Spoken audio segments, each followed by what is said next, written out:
Now, these folks are called, in the insider world, the world of the Illuminati, they call them the Progenitors. Those are the guys that are 70 to 100 feet tall. That would be a 70-foot humanoid there on the right, and there is us.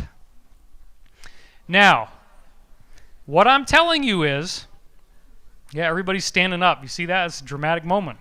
I love it.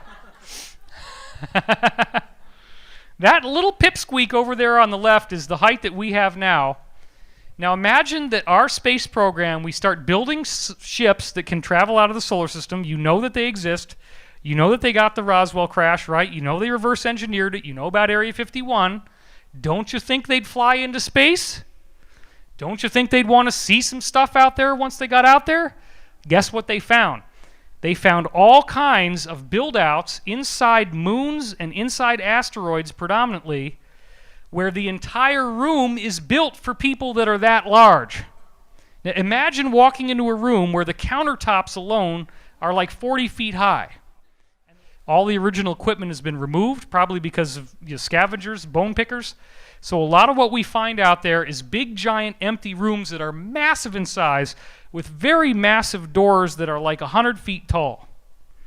There's still, in some cases, machines that still work inside these facilities built by these very large extraterrestrials they call the Progenitors. As I've been saying, the majority, according to the insiders I've spoken to, the majority of all the moons in our solar system have some degree of ancient bases inside them for people that are very, very tall. And in many cases, those bases have then been reoccupied later on. Because beings like these Progenitors will come through and they'll build things out, they'll live here for a while, and then they mothball it and they go somewhere else. And then maybe for them, what might be just a few years, for us could be millions of years, they eventually come back and they reoccupy the facility again.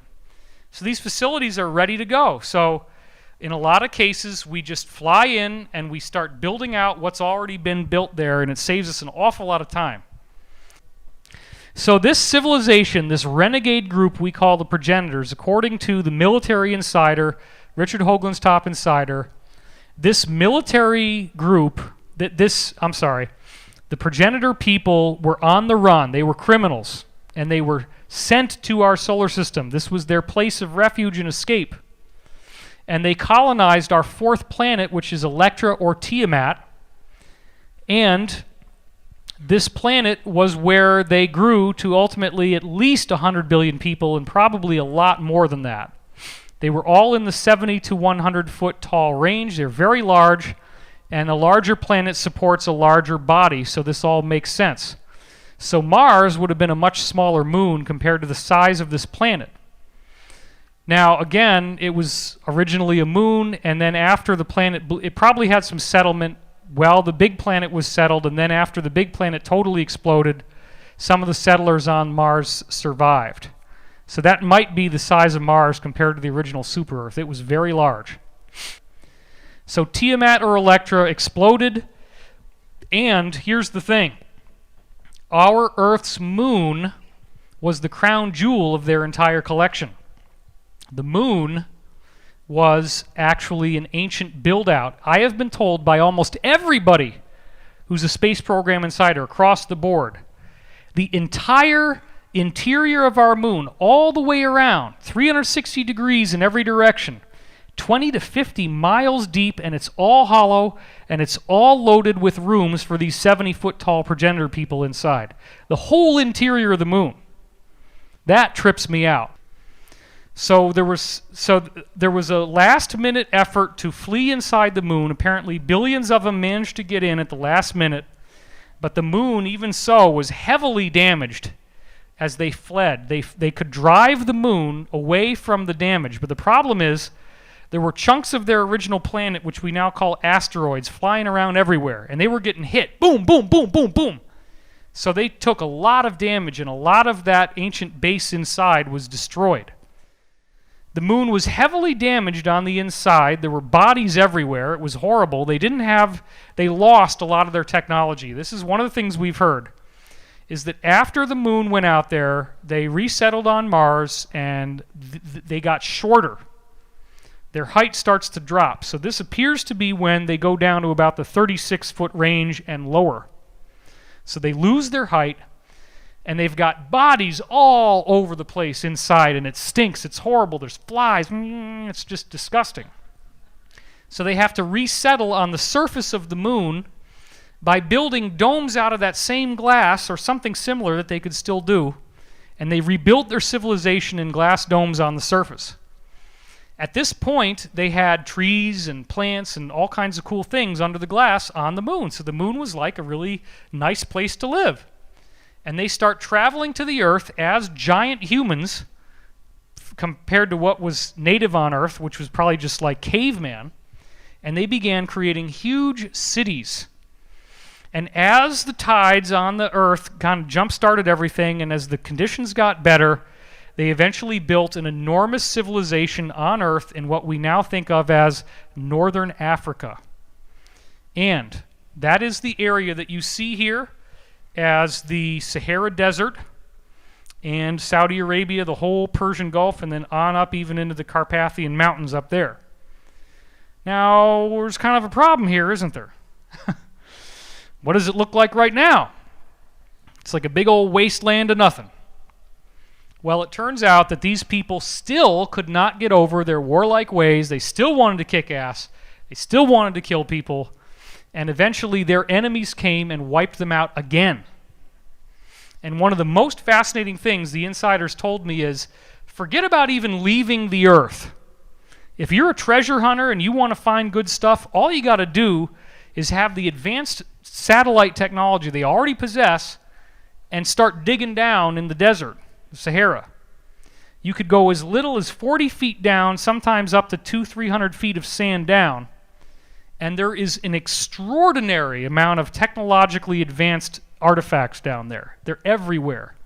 The Egyptians then ended up eventually living on what was the surviving highlands, the only part that was left after this war, which was actually where the Great Pyramid is, where the Sphinx is, right up there, at the top of the Persian Gulf. Right up there between Saudi Arabia and Africa, that little tiny part was the highest area, and that's where civilization clung to. Now, these people obviously got blown up. This is what I was told, and apparently they still survived. Some of their descendants still survived, and they've been keeping themselves a secret. So a lot of this stuff about the moon is stuff they don't want us to know because they're still afraid that they're going to be isolated and attacked. They still think we're going to treat them as villains and criminals and want to kill them. So this appears to be one of the reasons why all this evidence about the moon has been suppressed. And one of Richard Hoagland's insiders, this NASA engineer Ken Johnston, was ordered to destroy all these original prints from Apollo that had things from the moon on them. And this is a conference at the National Press Club that they did that was covered by the Russian media. The American media wouldn't touch it. Now, NASA apparently concluded that we can't handle the truth. And just to make the point, I'm going to show you him. You can't handle the truth. Okay, guys, sure. Nobody's screaming. Nobody's running out of the room. But it was decided that you couldn't handle the truth. So then what we have is this Brookings Institution report that said that mankind might topple if we were faced by a race of superior beings. So they felt that we couldn't be told because our civilization and our way of life would collapse. Now, one of the coolest things that Ken Johnston found out, and other researchers that came after him, was that NASA apparently used frame 4822 to store multiple versions of the same image. And when you ordered 4822, usually it came out black, but what this guy Alex Cook started to do is he starts to order multiple copies of 4822. And apparently whoever was in the records room at NASA hadn't been vetted out on the idea that there's multiple versions of 4822 and was never told not to send them out. So as they ordered multiple versions of 4822, we get this building on the surface of the moon, one of the original buildings that the descendants of the progenitors built. It's still there. It's all made out of glass. tell me that that thing is some kind of natural formation. I don't think so. There's a reason why they hid this from us, and doesn't it sound a lot like that base on the bottom of Saturn's moon Enceladus? Notice again, I said that there was that ribbed pattern on the base, and then we see something looking pretty darn similar to that on the surface of the moon, probably made out of glass. Now, the insiders in the space program who I've talked to have said that there are all kinds of glass ruins still on the moon, and they leave them intact so that people can go out and visit them and be reminded of these wars that they had millennia ago so that they won't keep making war with each other. On the dark side of the moon, which is never going to face the Earth, right? Because the moon, even though the light moves across it, it's always facing us in the same direction. That back side is called the dark side of the moon. We never can see it unless somebody had a satellite that could photograph the back. Well, who has all the satellites? NASA. NASA was chartered as a defense agency of the United States government. So they have the right and the need to classify information that they feel would threaten national security. So they don't want to tell you about this. This little dome is also on the same frame, 4822. And as you can see, this is one of those original glass domes, apparently, that is still there, that got out largely untouched, because what we've been told is that enemies of these people who were still making war came back again. They blasted the moon. They hit it, actually, with a projectile that was the size of an 18-wheeler truck going 3/4 the speed of light. And it hit that moon, and it just damaged it like crazy, shattered all the glass, and apparently we think that the civilization around the Sahara Desert was wiped out dramatically at the same time. Now, this is one of the interesting ones that Richard thinks is a dome, where we enhance the contrast around this picture from Apollo 12, and look at that weird thing that we see behind him when you amplify the contrast. Now, that's pretty trippy. However, most likely that's just a lens flare, so I'm not convinced by that one. I just want to be clear on that. But that just kind of gives us an idea of what might be there. But this one is really cool. On July 20th, 1965, the Russians sent a probe called Zond 3 to go around the moon, and as the edge of the moon was coming up, you see things like this tower that shows up. That tower is huge. You see it there in the middle of the diagram? And then and then as it rotates a little bit more, and the tower goes out of view, you get this big glass dome that shows up. And it's very clear. Now, this is Edgar Mitchell in front of what may be a very massive glass superstructure, because when you enhance the contrast, there's geometric patterns and straight lines and all kinds of weird-looking stuff that you see up there above the moon. And especially as you see these different enhancements, and this is a paper I co-authored with Richard to commemorate him being picked up by the Russian media, you can see that it is very glass-like, especially on the bottom right. And you can see some of the facets inside the glass. Very, very interesting. This is another thing Richard found, which clearly looks like some sort of weird technological artifact, like an antenna that has been built onto the surface of the moon. Here is another one in which there was the sun setting, and as the sun set, the light temporarily caught these glass ruins, which normally there shouldn't be anything there above the surface. It should just be black space. But as the sun was setting, the sunlight hit the glass at the right angle that you see something like this. Now, the insiders have told me that when you look at it from, if you're in the space program and you're flying around the moon, you'll see towers that are kind of bent and twisted and bent over. And because this impact was so strong, they're shattered, they're damaged, and a lot of the damage has been left behind as sort of like a museum memorial. And so every now and then, some of this stuff shows up. Now, this is another one that really trips me out. All the other arrows, you know, he's looking at the fact that there's some weird changes in contrast there. But this thing on the left is what trips me out. There's clearly some kind of rod, some kind of what he calls a structural support that appears to have bent, and it is lying against the mountainside there. Now, this is an undoctored, unretouched NASA photograph. Does that look like something that would be a natural formation to you? I don't think so. That looks like rebar or some kind of support beam, that fell and landed on that little mountain there. And this is another image apparently taken by the Russians from the moon's surface. Oh yeah, that's just that geological thing that happens when the lava bubbles up and it just happens to look like the ruined foundation of an old square building. No, I don't think so. You having fun? Are you liking this? Is this tripping you out or what? You think was this a good idea to be here? I think so.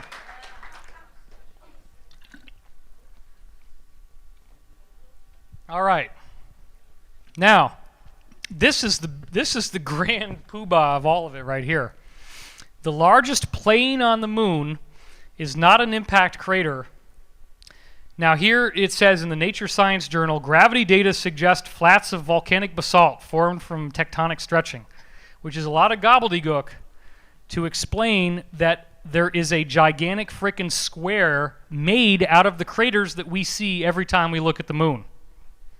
When you look at it, you see that if you tilt it a little bit different from where we see it on Earth, you got the man on the moon there, he's got the big head, and then he's got that little trail of him throwing toys into his bag, right? That's what they always used to call it in the astronomy magazines I had. He's throwing toys into his bag, but the toy path over the top of his head there is actually the top of a square. And so what we're seeing here, and there's the Space.com calls it a strikingly geometric shape hidden on the surface of the moon. That's that red box. That's a square. That's the angle of the moon as we see it from Earth. And they've known this, obviously, because they've been sending people up to the moon ever since at least Apollo and Mercury. Now they decide to tell us 40 years later? Why did they wait so long? You can't handle the truth, right? Well, now they think you can. So what is this really saying? When you see this huge frickin' square, or what they're actually calling a rectangular structure, this suggests that it's artificial, that somebody built it, that the moon might be a massive technological artifact. And look at that. I mean, that diagram right there, you see the square so clearly. It's just so obvious. Just like, as I said, these square craters on Eros 433, same thing. So that square literally covers a huge portion of the moon's entire surface, and it may be the exposed substructure of what is inside the moon as the dust gets blown off. It may be that it's almost like a balloon, and as craters hit the moon, they're bouncing off of this thing, kicking the dust up, and now what you see is the seas or the mares is the remaining superstructure once all the dust has been cleared away. And it definitely shows us the square shape in the underlying geometry that it was made from. So we were only told, humanity was only told, that the moon has a gigantic geometric shape, a perfect square, as of October 1st, 2014. So it seems that somebody is doing disclosure deliberately and getting us to know things.